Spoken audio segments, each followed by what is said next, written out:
I personally can't justify any intervention, whether it comes with a label of a humanitarian or anything, simply because I don't trust the players. Even with those who might start with good intentions, you don't know what's happened down the road. And we're all humans, and those players cannot, politicians particularly. So, to me, intervention is a no-no under any pretext for whatever reason.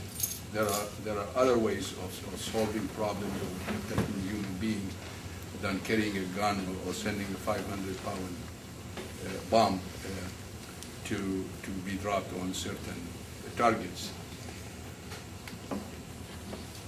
What struck me this weekend, there were two things that happened, and really it brought home what's all these questions of violence and wars that we constantly hear, particularly coming out of the Middle East, the Arab world, the Muslim world. One was the good old George Bush speaking in Toronto, and he said he was asked about what did he think of his intervention in Iraq and his attack, and he said, I guess with a straight face, I didn't see, there were no cameras, said he is very proud of it. So that gives you the answer of what is the intentions of the players. I mean, he is very proud of killing and maiming and destroying a whole nation. But what struck me more, also this weekend, is a story in the New York Times. And that story talks of Love IED.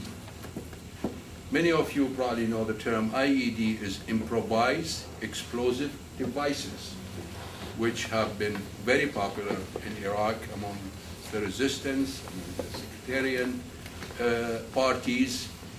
And what Love IED referred to is the same devices used apparently and becoming a trend by young Iraqi men who plant those bombs in front of homes of women they wanted to marry, who either the women or their families have refused such a union.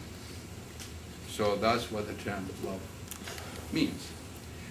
Which brings me to the point of the Middle East has always had violence throughout ages, and I'm not going to excuse it, and I'm not going to try to justify it. But what I want to talk about is that the Western nations, who have come from many centuries of conflicts and wars, and eventually they established civil societies, established democracy, established peaceful coexistence among them, established dialogue.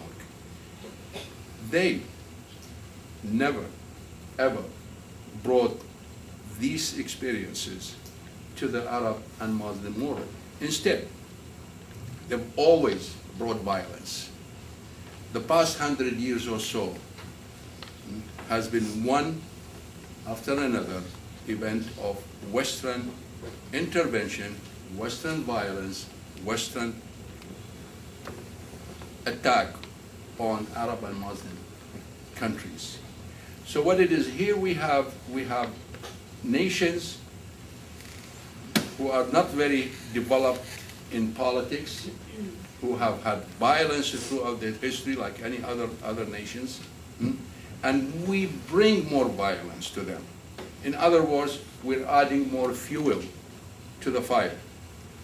There has never been an instance where the Western world, the more advanced, the more developed, the more so-called quote-unquote humanitarian, where they did actually negotiate or had a peaceful dialogue or tried to teach the people of the Middle East how to coexist peacefully.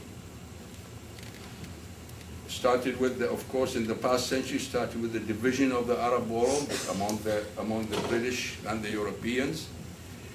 And then, whenever there was an event, that's what the West has done.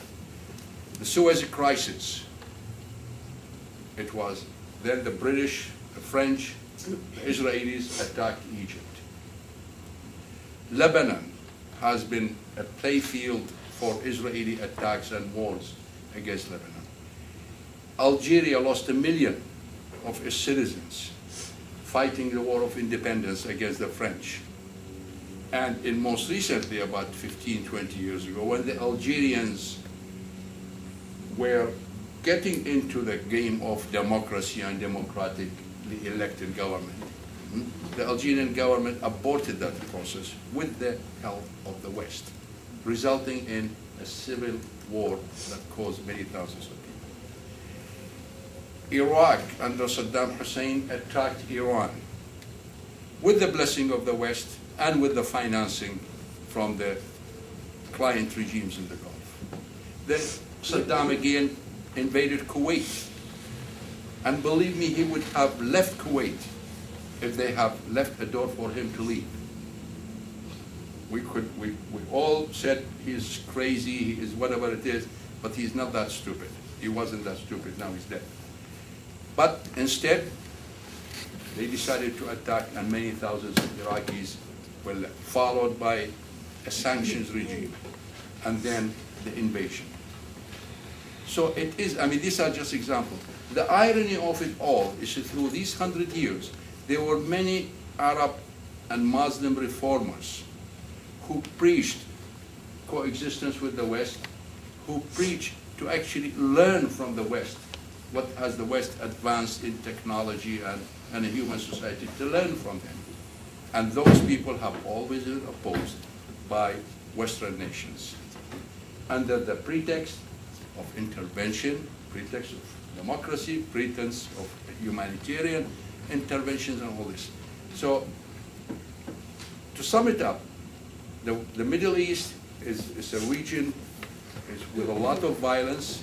We hear of killings every day, actually. There is no exception of every day, and not only one or two, by dozens, whether it's Iraq, Afghanistan, Lebanon, Palestine, everywhere. And that is all because it's fueled more and more by Western intervention. Thank you.